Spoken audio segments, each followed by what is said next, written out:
Siempre hemos pensado en los bosques como los grandes pulmones del planeta, ¿verdad? Como la solución natural al cambio climático. Pero atención, porque está empezando a surgir una realidad bastante alarmante.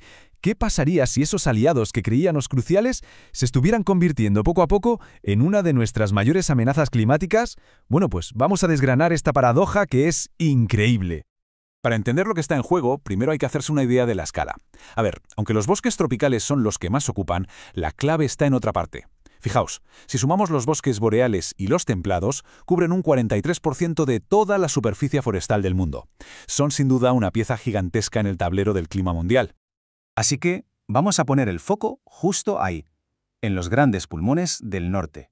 Esos bosques inmensos, los boreales y los templados, que dominan todo el hemisferio. Y aquí tenemos a los dos titanes. Por un lado, el bosque boreal, un entorno frío lleno de coníferas y con un suelo que es increíblemente rico en carbono. Por otro, el templado, que es más suave, más diverso y vital para la biodiversidad. Son distintos, sí, pero tienen una función en común que es crucial: ser unos almacenes de carbono gigantescos.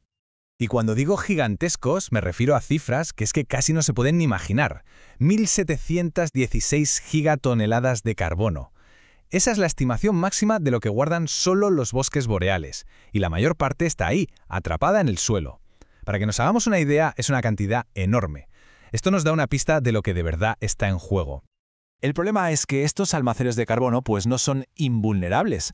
Hay amenazas que no se ven a simple vista, presiones que están poniendo en un riesgo muy serio a estos ecosistemas tan vitales. Claro, las presiones vienen de muchos sitios: la tala industrial, el aumento de incendios por las temperaturas, la conversión de tierras para otros usos. Pero ojo, porque hay un dato que lo cambia todo. Y es que en los bosques templados, las emisiones que provoca la tala industrial no son un poquito mayores que las de las causas naturales, como los incendios o las plagas. No, son 7 veces mayores. 7, es una barbaridad. Y todo esto nos lleva a una pregunta que, la verdad, inquieta bastante. ¿Qué ocurre cuando la capacidad de un bosque para absorber carbono simplemente se rompe? Pues para encontrar la respuesta hay un caso de estudio que lo cambió todo. Hablamos del sorprendente punto de inflexión de los bosques de la Columbia Británica, en Canadá. Un caso que es alucinante. Resulta que en el año 2002 pasó algo que no se había visto nunca. Una región forestal entera dejó de ser un sumidero de carbono, un aliado, para convertirse en una fuente neta de carbono, o sea, en un problema. Antes de 2002, la foto era esta. El bosque quitaba de la atmósfera una media de 50 millones de toneladas de CO2 equivalente cada año. Era un sumidero de carbono sanísimo y muy potente. Hay que quedarse con esta cifra, menos 50 millones de toneladas. Y ahora, el después. A partir de 2002, la tortilla se da la vuelta por completo. El bosque pasa a emitir, de media, 150 millones de toneladas anuales. O sea, pasamos de absorber 50 a emitir 150. Un giro de guión radical que lo convirtió en una fuente de carbono masiva.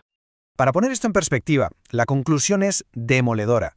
Los bosques de la Columbia Británica son ahora una fuente de carbono mayor que las emisiones de todo el sector energético de la región. El bosque contamina más que la industria. Es increíble. Pero, ¿cómo se puede llegar a este punto? Pues es una trágica reacción en cadena. Todo arranca con inviernos más cálidos, que permiten que el escarabajo del pino se multiplique sin control. Después, estos insectos infestan y matan millones de árboles.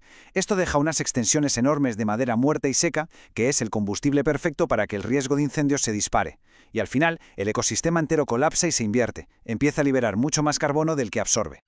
A ver, si las estrategias que hemos usado hasta ahora nos han llevado a esto, está claro que algo tiene que cambiar. Es el momento de buscar un nuevo camino para gestionar los bosques. Muchas veces oímos hablar de silvicultura sostenible y damos por hecho que su objetivo principal es el clima. Pero es fundamental entender cuál es su enfoque real. Esta práctica se centra en garantizar un suministro de madera que sea sostenible en el tiempo. Y eso, claro, es muy diferente a maximizar el almacenamiento de carbono o la salud del ecosistema. Entonces, ¿cuál es la estrategia climática que funciona mejor? Pues los datos son muy reveladores. Si comparamos diferentes estrategias de aquí al año 21, la reforestación podría almacenar unos 25 millones de toneladas de carbono y plantar árboles en zonas nuevas unos 35. Pero la tercera opción, simplemente reducir la tala, podría almacenar 125 millones de toneladas. La diferencia es sencillamente abrumadora. La conclusión, por tanto, Es bastante clara. La herramienta más poderosa que tenemos para eliminar carbono de la atmósfera es dejar que los bosques que ya existen sigan creciendo.